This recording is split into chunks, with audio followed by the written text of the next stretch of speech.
Hello.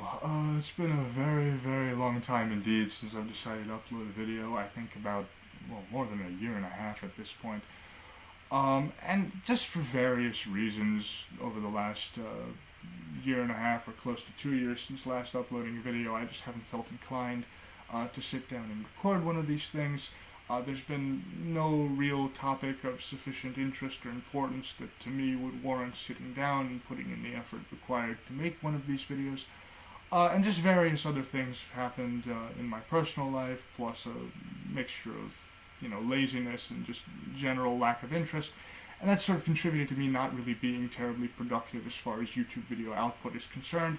But I just like to tell everyone, hi, I'm back. I haven't disappeared. I haven't fallen off the face of the earth. I'm still here. And I have what I think is quite an interesting topic to discuss, and I'm going to be devoting this video and the next few videos to it. And so, for the foreseeable future at least, I'm going to be providing my subscribers with reasonably regular uploads and a reasonably regular and constant stream of content. So, thank you to all of you who've stayed subscribed despite this horrifically inconsistent upload schedule of mine. Hopefully, what I will go on to discuss will be of sufficient interest to you. Also, it occurs to me that about half of the people that are currently subscribed to me have subscribed to me since the time when I uploaded my last video. So a very, very belated hello to all of them. And once again, I'm back, and we'll see how things go.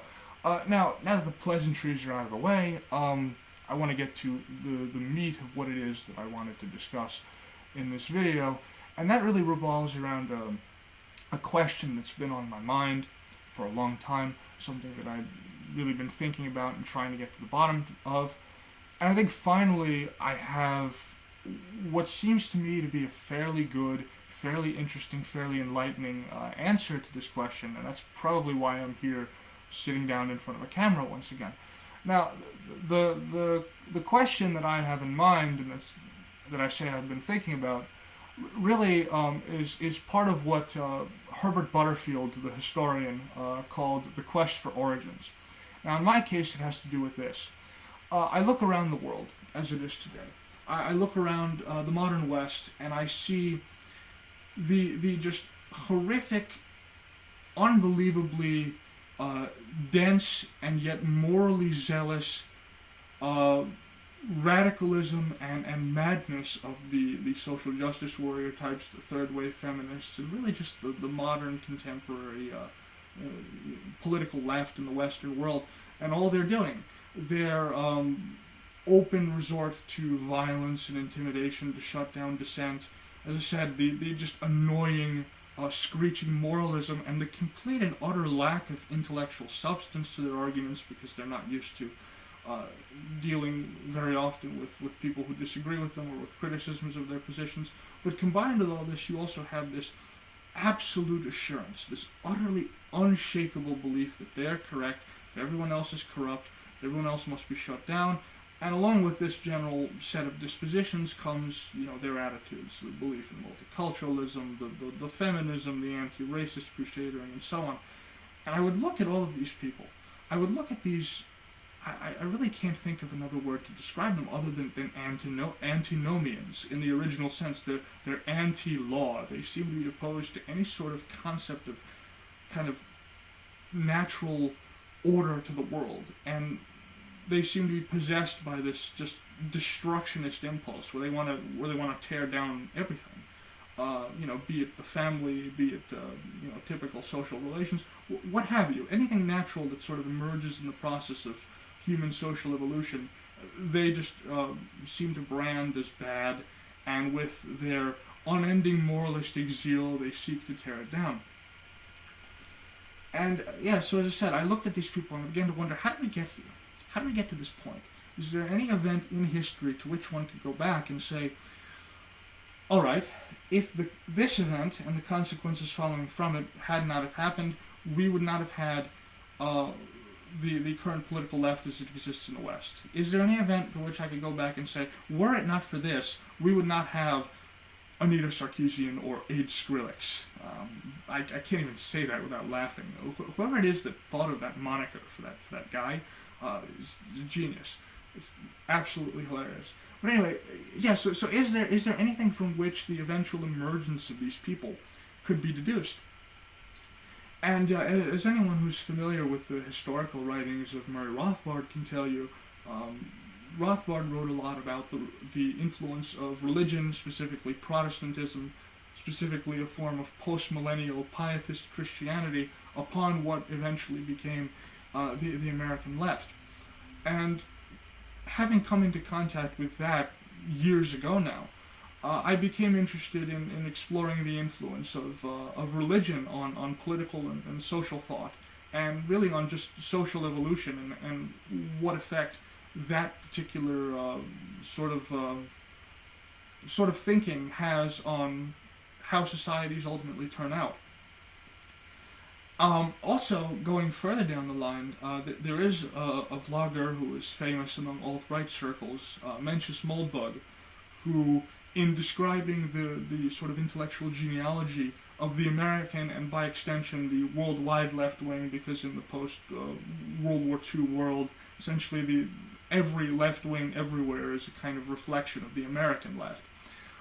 In describing the ideological origins of this, he pointed to things like Quakerism and Calvinism. So once again, you have this religious connection.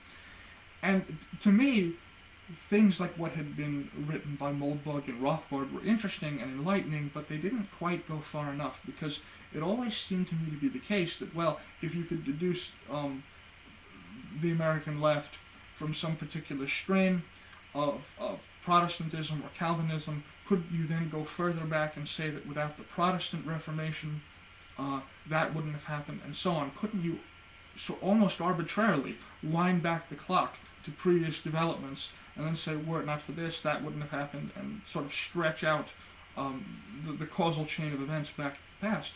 So what I really looked for was, and I didn't realize it at the time, although I do now, what I was really looking for was the event to which not just the contemporary American social justice warrior, third-wave feminist, etc., etc., etc., kind of left wing can be traced to, but really I was looking at what the origins of all modern thought are, and what all modern ideology owes its pedigree to, and its existence to. And as I began to explore this deeper, I came across a wonderful book that I'm going to be discussing today, and that book is this. It is The Theological Origins of Modernity by Michael Allen Gillespie. And as the title of the book suggests, he's not solely concerned with the emergence of the current left in the West, as I am, but really is concerned with the emergence of all modern thought. And as I read Gillespie's book, I realized that you really can't disentangle the two. In order to fully explain the eventual emergence of the modern American left, you have to explain all modern thought. You have to go back to that ultimate sort of river from which all the other tributaries emerge, so to speak.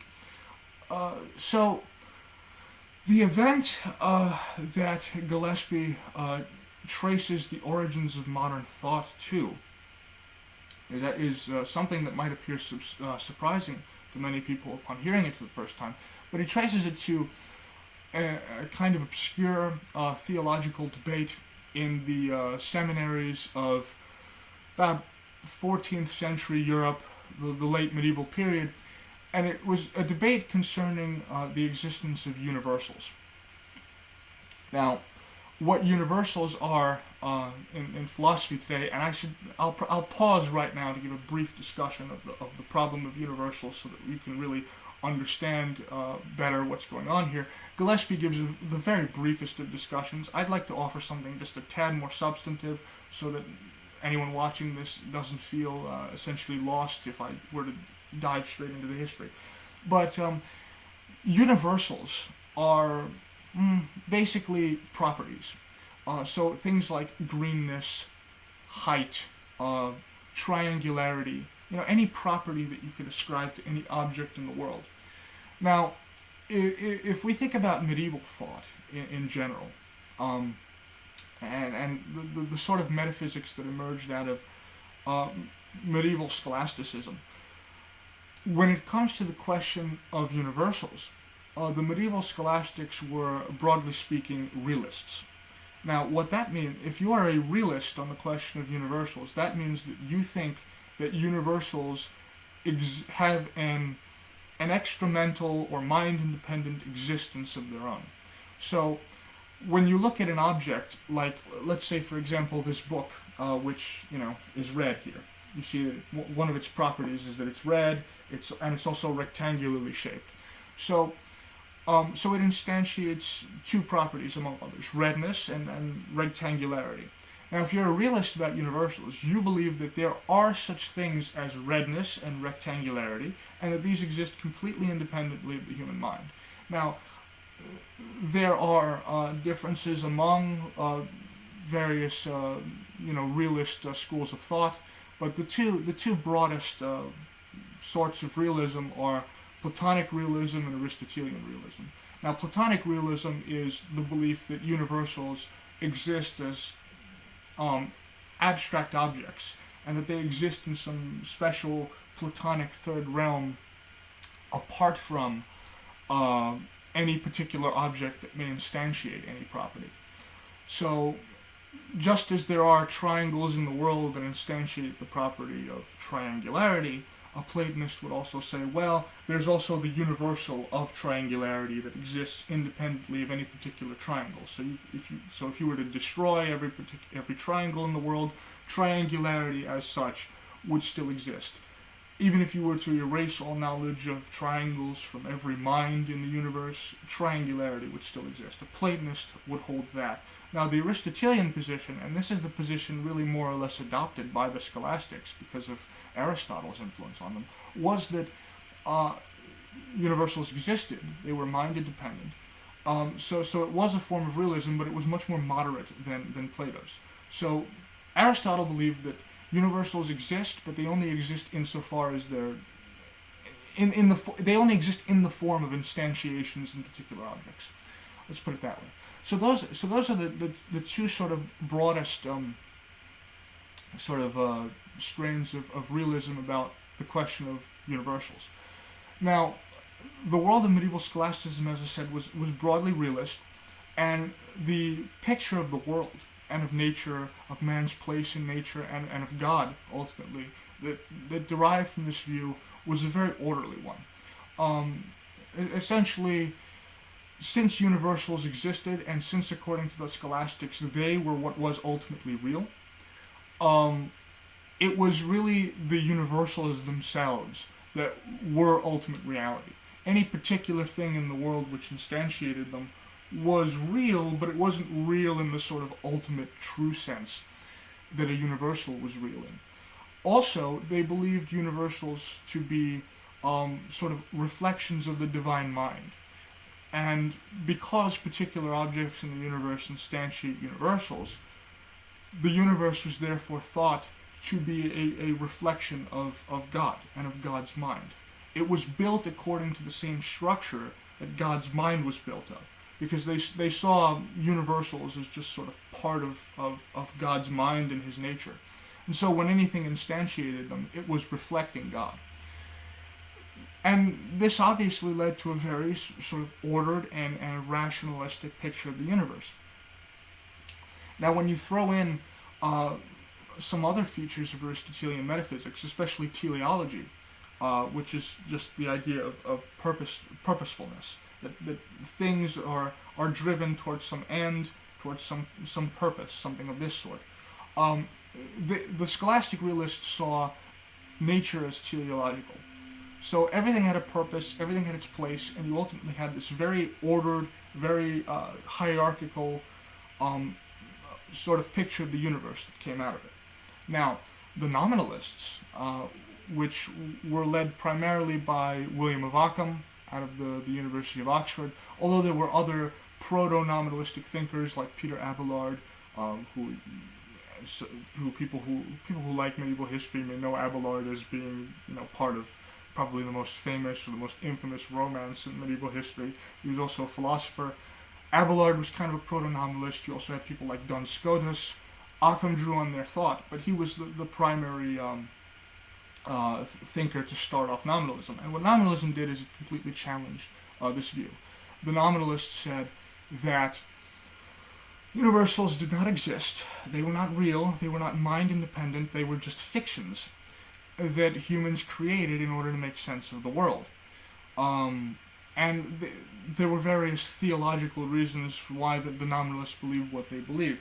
Now, that sort of gives you the very briefest kind of sketch of what realism and nominalism are. And I want to pause right here to just give you a flavor of some of the arguments in the realism-nominalism debate, just so that you have a better understanding of what's going on. Once I do this, I'll return to the history I want to discuss. Now, before I get into that, full disclosure, my own personal philosophical predilections lean more toward realism than nominalism, but I'm going to try my best to provide the fairest presentation of nominalism that I can. Let's begin with some reasons why you would want to be a nominalist. Now, today, if you read about anything in contemporary philosophy on this subject, you will find that philosophers who are nominalists generally tend to argue against realism on the grounds that realism just seems really, really weird. If you want to say, if you're a Platonist about universals, for example, and you want to posit some kind of special realm where universal forms exist, what is that? Where does that exist? There is a kind of aversion to that sort of quasi-mystical metaphysics among contemporary philosophers because it's just really weird. It doesn't comport with a naturalistic worldview. Where would it be? How would we get access to these things? There are all sorts of mysterious questions, and on the grounds of this sort of mysteriousness, a lot of people tend to be reluctant to accept realism. There also is another problem for the realist that a nominalist could bring up, and this is actually... This what I'm about to describe comes from an argument given by philosopher Paul Benacerraf, and this argument is usually taken as an argument against Platonic realism, specifically about mathematical objects. But you could very easily change the argument a little bit and make it apply to universals. And the argument is this: if universals exist in some mind-independent fashion, if they exist in some realm somewhere, because they are abstract objects, the question must be asked, how is it that they can have influence on things in the real world, specifically on the human mind? Because if something is an abstract object, like say the number 2, or greenness, the property of greenness, how could this, as an abstract object, have the ability to causally influence anything? An abstract object seems to be causally impotent. That is, it doesn't seem like it has the power to cause things. And if it doesn't have the power to cause things, how could it influence, say, the human mind in such a way that we would then be able to come and grasp these universals and understand them? So there's a kind of epistemological problem there. How is it that we can even know about these universals if they're causally impotent, if they can't influence our minds, and they can't do this because they're abstract objects? So you have this problem of how we could even come to know about these things if we want to take a realist view of universals. On the other hand, if you adopt a nominalist view and you just take them to be sort of fictions created by humans arbitrarily in order to make language possible, make communication possible, make it possible to really speak about the world, you don't really have this problem. Another argument that a nominalist could use that occurred to me as I was thinking about making this video was the following. So you have, you can divide, let's say you take all universals. Let's assume, for the sake of argument, that some form of realism is true. So let's take all universals and divide them into two groups. On the one hand, you have universals that we'll call self-instantiating and those that are not self-instantiating. Now what I mean by self-instantiating is that a self-instantiating universal is a universal that has the property that it itself instantiates itself.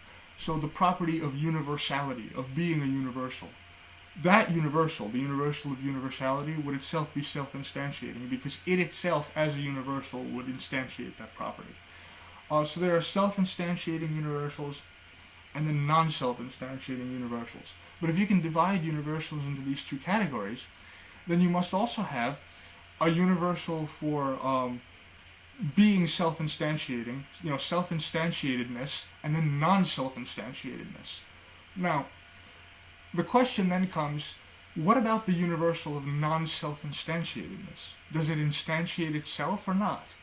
If it doesn't, well then it does. And if it does, well then it doesn't. So you actually have a sort of version of Russell's paradox here. And a nominalist can point this out and say, well, look, if you're going to adopt realism, you have these weird paradoxes to contend with. So those are some arguments for nominalism.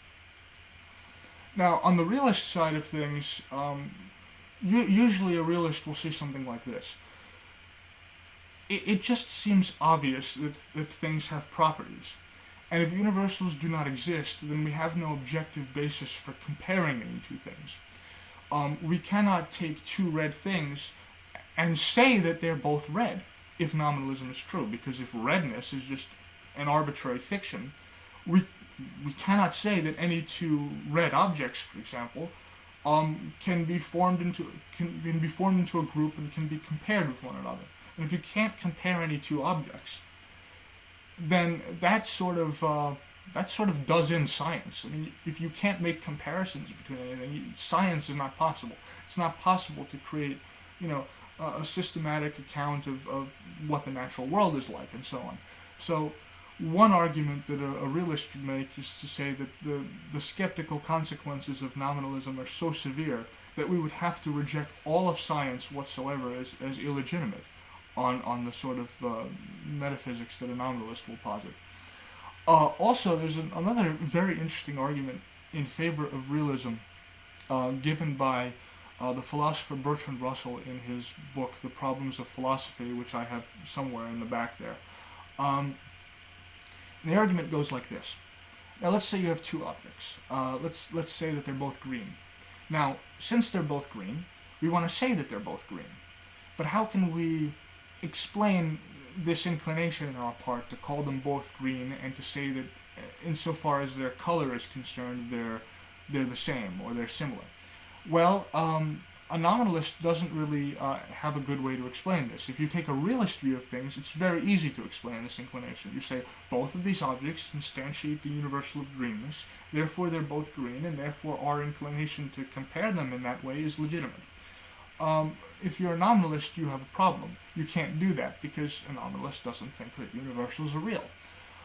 So what a nominalist will try to do, usually, is to say, well, we are inclined to say that two green objects, for example, are the same, but this is not because they instantiate any kind of universal. It's because there's some kind of similarity between them, and on the basis of this similarity, we both ascribe this fiction that we call greenness to them. We agree to call them both green.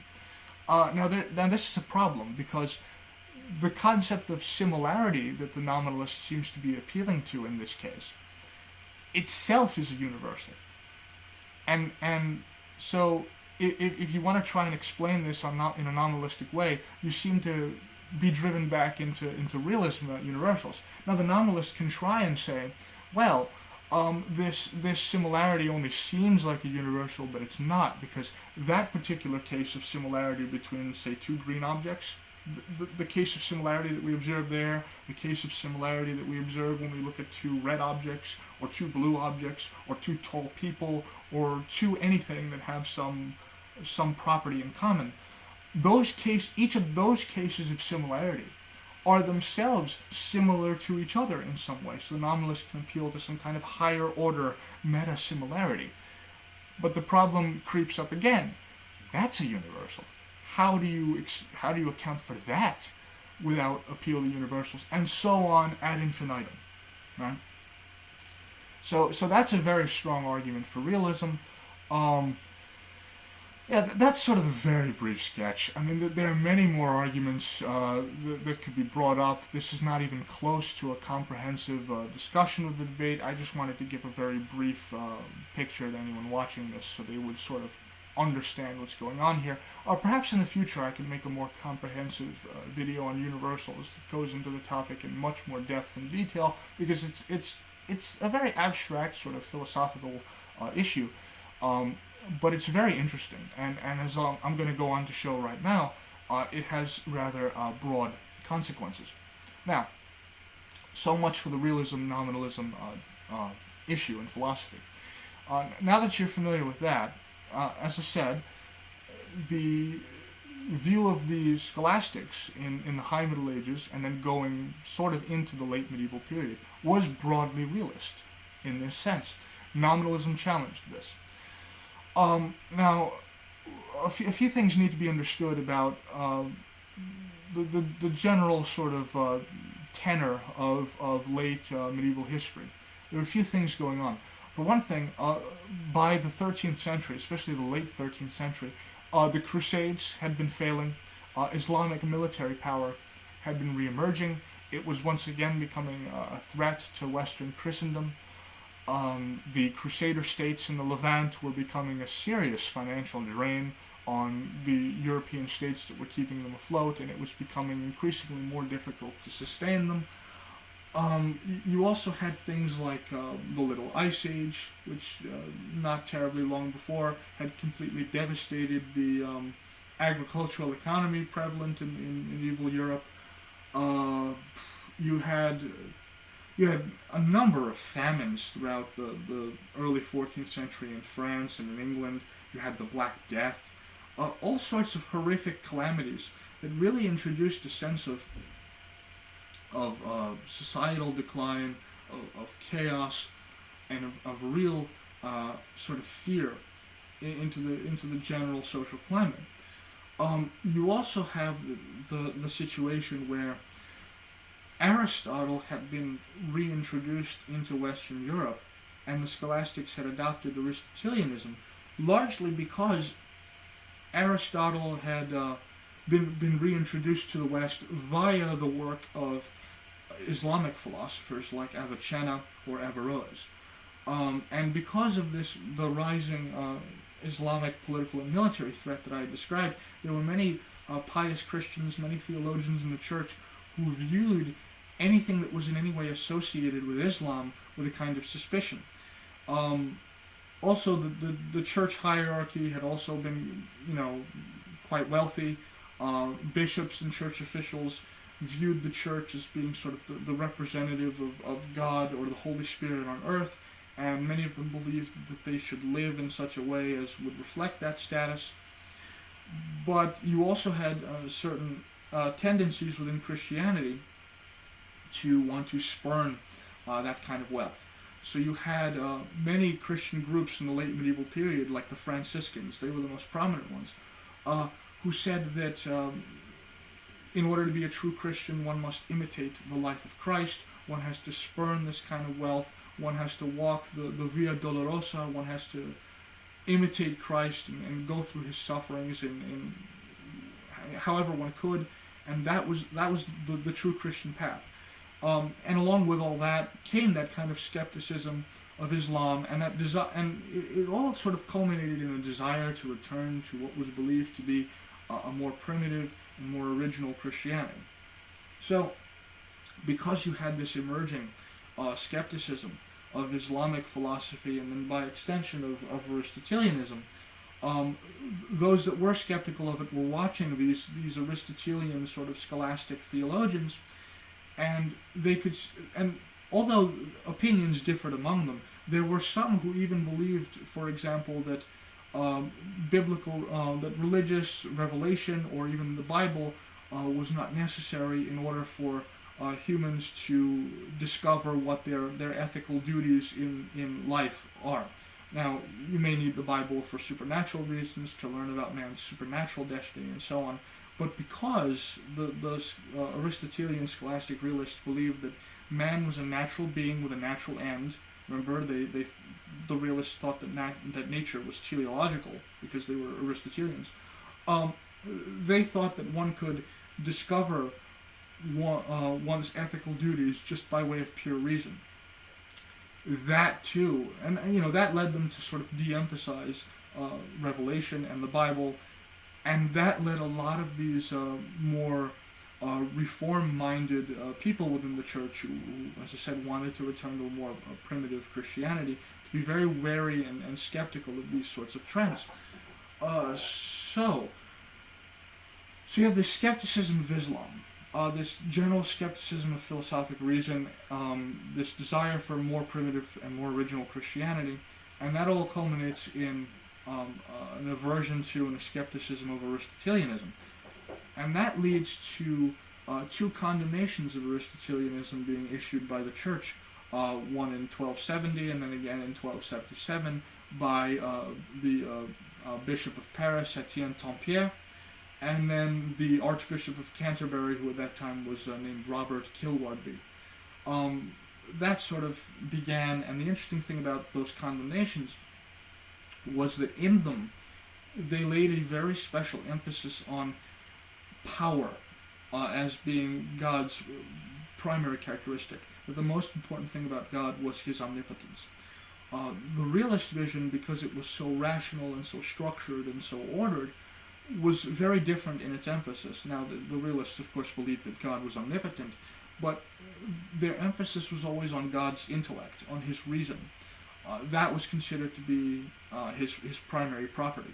And so in reaction against this sort of Aristotelian scholasticism, you began to see a school of thought that emphasized not reason as God's most important characteristic, but power. That became the core of nominalism. Now, when we examine Ockham's thought, and William of Ockham was born, I think, sometime between 1280 and 1285. His work was condemned at various points between 1317 and 1324. Many of his assertions were challenged. He was accused of heresy by some people, and finally he was called in 1326 to Avignon to testify in front of the Pope and defend his views. Now remember, at that time, the papacy was not located in Rome, it was located in Avignon, because the Pope had sort of become subject to the French king, and also Rome had become a very, very violent place indeed. And so between the years 1305 and 1378, the papacy was in Avignon, not in Rome. So, yeah, in 1326, Occam was called there. Now, what is it about Ockham's thought that many believed was heretical?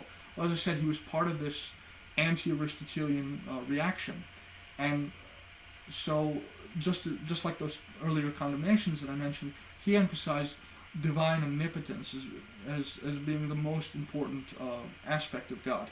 The most important of his properties was his power. And Occam believed that God was so powerful that he in fact was not constrained by anything other than the law of non-contradiction. So, in scholastic realist thought, you have this view that God has a certain nature. For example, it's in his nature to be good, to be benevolent. And so he cannot act in such a way as would contradict his nature. He was said by the scholastic realists to be omnipotent, but omnipotence doesn't entail being able to contradict your own nature. So, according to them, for example, if God made you a promise, he couldn't break the promise, because breaking the promise would be bad, and God is all good. He's omnibenevolent. So he couldn't break a promise without contradicting his own nature, and therefore they drew the conclusion that God did not have the power to break promises. This is the sort of thing that the nominalists utterly rejected. They thought, no, they took a much more expansive view of divine omnipotence. As I said, the only thing that constrained it was not any sort of doctrine of essentialism like the realists had, but only the law of non-contradiction. So as Occam often would say, God is no man's debtor. That means that he's not bound by anything. He's not bound by the laws of nature because he can change them at any moment. They're completely contingent on his will. He's not bound by his earlier promises because he can change his mind whenever he wants to. I mean, come on, he's God. He's not bound by any sort of rational standards of what good and evil behavior are. And therefore, Ockham comes down on the side of the Euthyphro dilemma that says that which is good because God wills it. Remember, the Euthyphro dilemma, for those who are not familiar, is a question asked in one of Plato's dialogues by Socrates.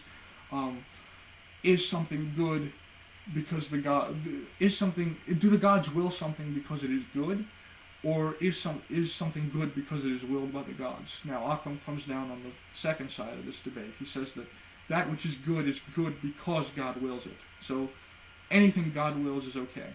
So this expansive view of divine omnipotence has it that God is not bound to keep his promises, but it also has consequences for his view of universals.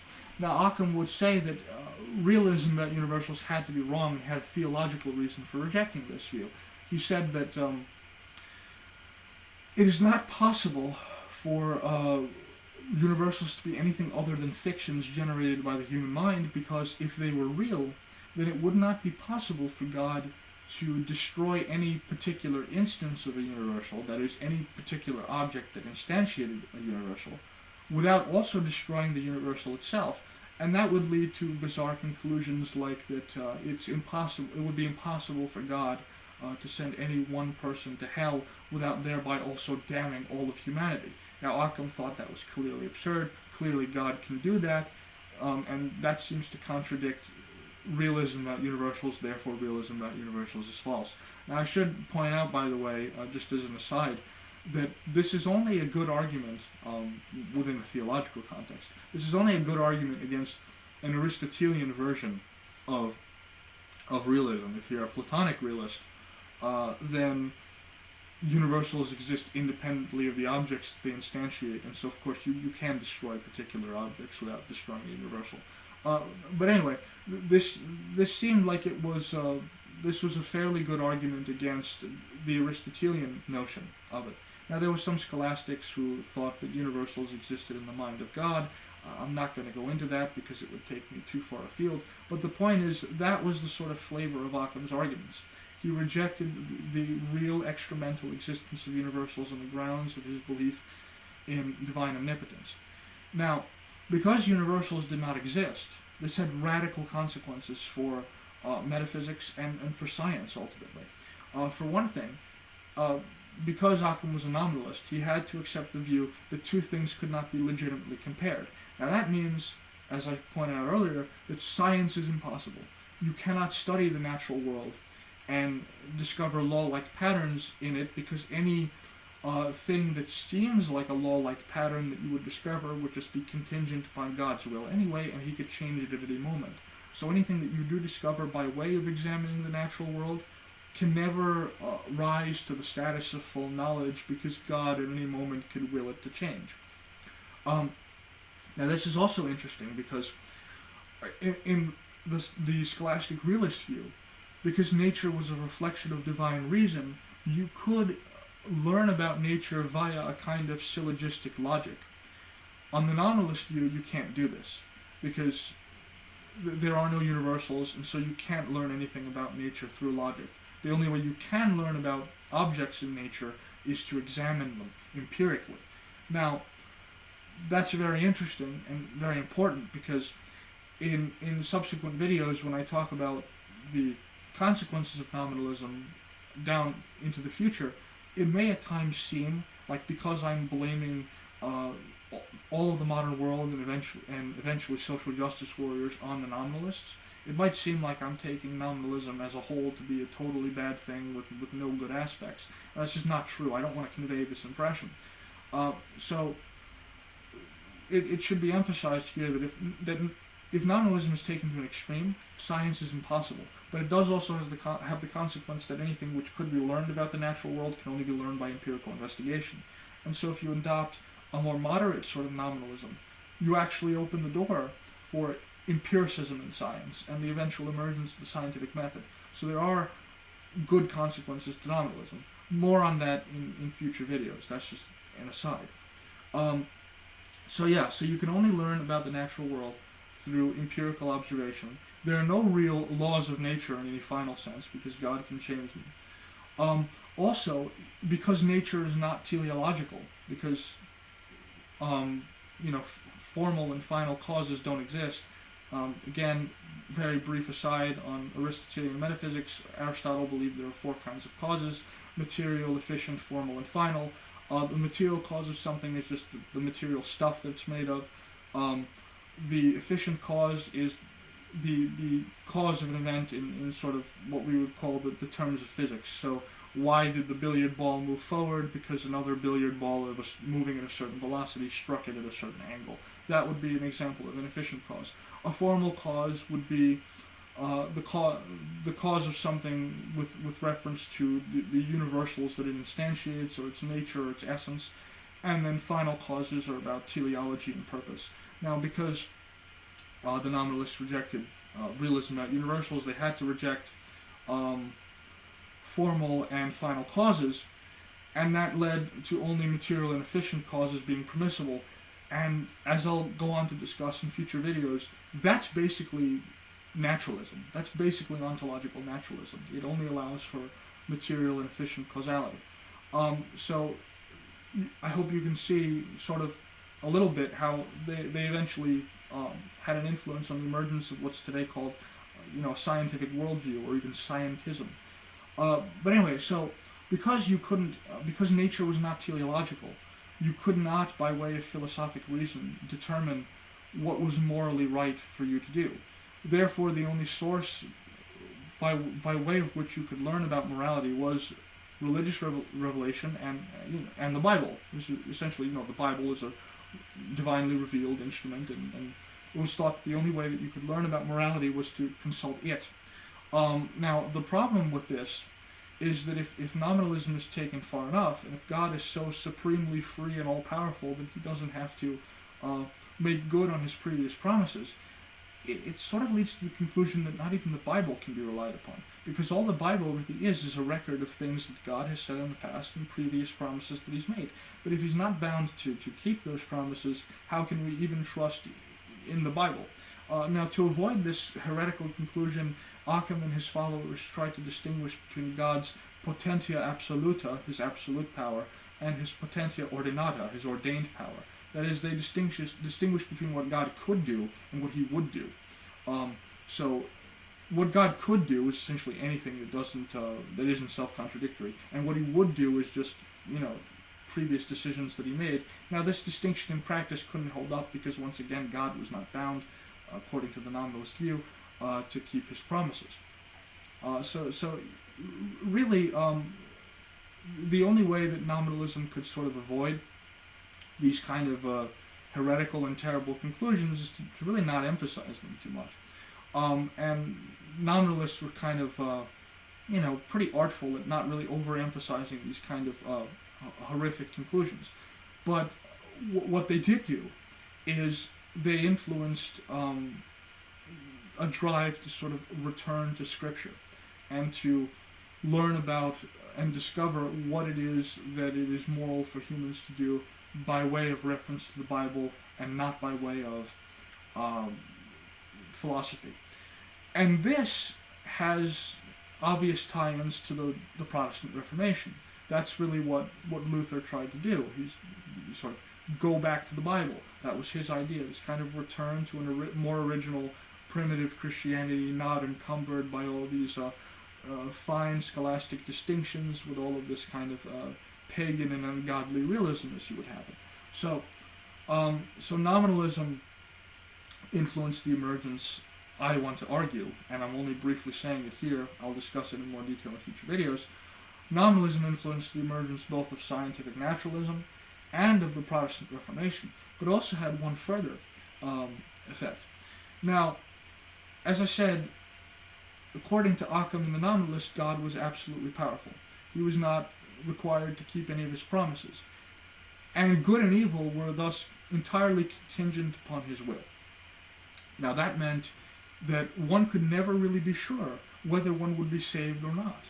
One could never really be sure what it was good to do. Now, it seems to be possible then that God could, on one day, save the saints, save all the good people and send them to heaven, and damn all the sinners and send them to hell, and then the next day he could do the complete opposite and reverse it.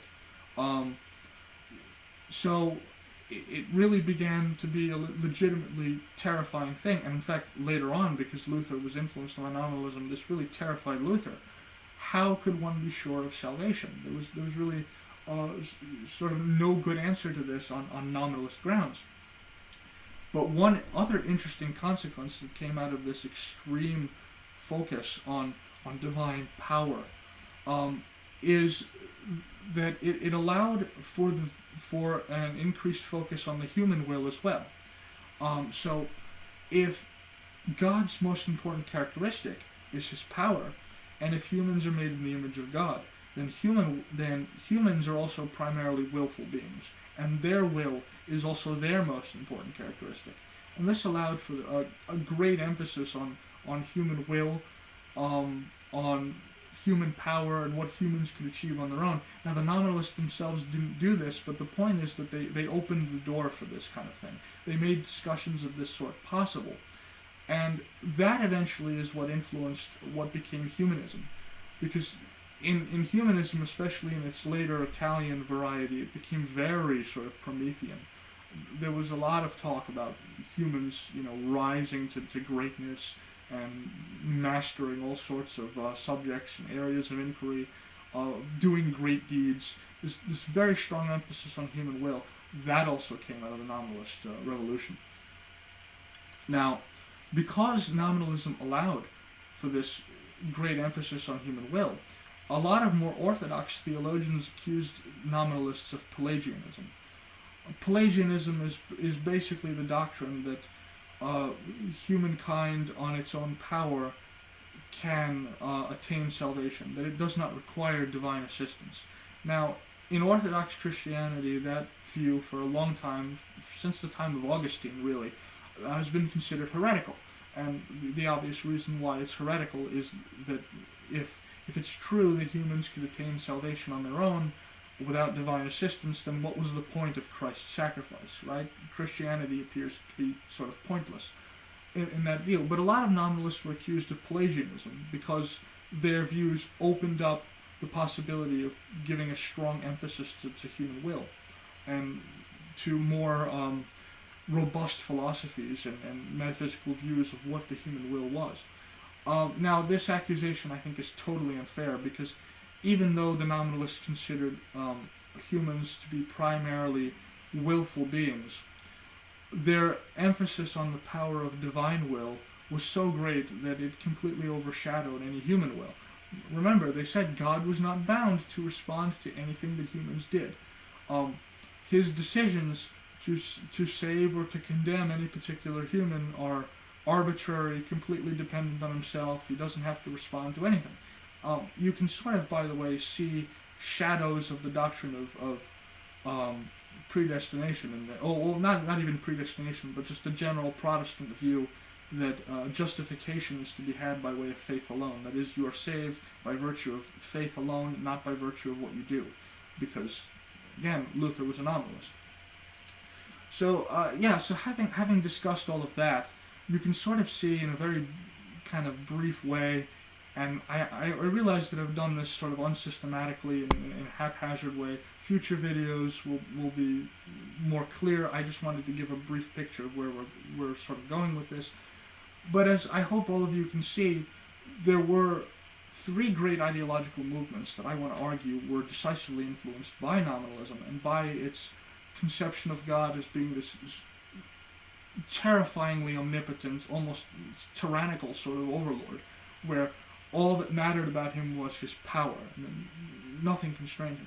And those three ideological movements were humanism, the Protestant Reformation, and then scientific naturalism.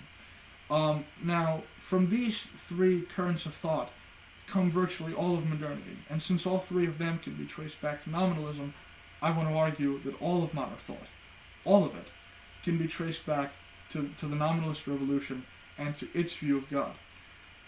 Now, this view of God as being terrifyingly omnipotent in the way that the nominalists conceive him has much broader consequences. As I've sort of hinted, because under nominalism you can't legitimately group objects into groups, this has very nihilistic consequences for science. But if you look at its influence on humanism, for example, you can see a good side of its influence. Because from an ontological standpoint, nominalists believed that every object in the world was a specific and individual creation of God, sustained by his will. Because of their ontological individualism, it became possible to take that view and apply it to a social or political sphere and eventually derive political individualism. And then you get things like libertarianism, classical liberalism, etc. So everything ultimately comes down from this. It's just a fascinating way to look at it. One other example, one other tie-in of nominalism to scientific naturalism. You can see it in the thought of Meister Eckhart. Now, he believed, along with other nominalists, that God was radically distinct from his creation. Now, the scholastic realists believed this too because they believed in something called divine simplicity. Again, I don't want to discuss that because it would take me too far afield, and this is already a very long video. But the nominalists believed that God was in some special way radically distinct from all his creation, and therefore Eckhart concluded that everything which exists because it is sustained in existence by God. But because God is so radically different from his creation, God cannot be the whatness, the being, the existence in things. And instead, the way in which he's present in creation is through their howness, that is, their becoming, their motion, their movement. So God is not the explanation of existence, according to Eckhart. He's the explanation of movement. Now, of sort of natural activity in the natural world. And in that way, Eckhart saw God as being reflected in creation. Now, this has two interesting consequences. You could interpret this in a rationalistic sense, and therefore you would have, and if you did it that way, you could say that what we call the laws of nature are really reflections of the divine will. They're things that God wills to be the case. And that sort of rationalistic view of Eckhart's sort of mysticism eventually leads you to pantheism, to the view that God is the world in some sense, because he just sort of infuses himself into creation. You could also interpret this in a materialistic sense. If you interpret it in a materialistic sense, the motions of nature are themselves caused by the divine will, and so if you want to understand God, you don't have to study God directly. God becomes unnecessary. You can just study the motions of matter and how the natural world behaves, and from that you will determine God's will. And the funny consequence of this is, as I said, that it becomes no longer necessary to study God directly, and it leads to the question to the conclusion eventually, which takes its form in atheistic naturalism, that God is not necessary to understand nature. So you may have, let's say, a Richard Dawkins type of atheist who might explain the emergence of life by way of various chemical and biological principles, and then conclude at the end of his explanation that we don't need God to account for this. Well, he's being implicitly influenced by nominalism. So I just wanted to say it's kind of funny that what we call naturalistic atheism today actually has a theological origin. And as I'll go on to argue, virtually everything has a theological origin, insofar as it's considered a part of modern thought. So, to sort of draw this all together, that's sort of a discussion of nominalism and what it is, and it is from, as surprising as it sounds, it is from this rather abstruse metaphysical debate about the status of universals, about their ontological status, that eventually gave rise to humanism, the Protestant Reformation, and naturalistic science. And the reason that nominalism gave rise to these things is because it had a vision of a frighteningly omnipotent God, and in the wake of this frighteningly omnipotent God, who was not bound by anything, no one's salvation could be assured. And so humanism, the Reformation, and naturalism, respectively, were different ways of trying to respond to the problem posed by the nominalistic God, and that essentially brought modern thought into being. Now that is the thesis of Gillespie's book, the book that I'm talking about. And in future videos, I will go on to discuss this in more depth. Just to give a very brief sort of overview, humanism essentially emphasizes human will, and tries to say that in the wake of this powerful nominalistic God, the assurances that you have in life, insofar as you have any, the rock that you can cling to, so to speak, is yourself, is your own individual will. So humanism emphasizes man over God and gives man primacy in the relationship between man, God, and nature.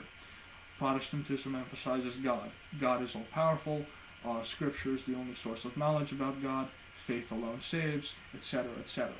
In naturalism, naturalism really came out of the fact that people eventually noticed that the view of the relation between man, God, and nature posited by humanism on the one hand and Protestantism on the other hand were incompatible, and so they turned to naturalism and turned to emphasizing the natural world in an attempt to resolve this contradiction, although, as Kant showed in his antinomy doctrine, you couldn't do this. So, for example, if you're a naturalist and you believe in determinism, that's clearly incompatible with any robust notion of free will, unless you're a compatibilist, in which case you're really just redefining free will, you're not really demonstrating that it's compatible with determinism, but that's another topic.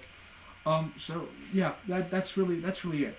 All of modern thought derives from this nominalistic revolution, from nominalism's rejection of the real ontological status of universals and its emphasis on divine omnipotence.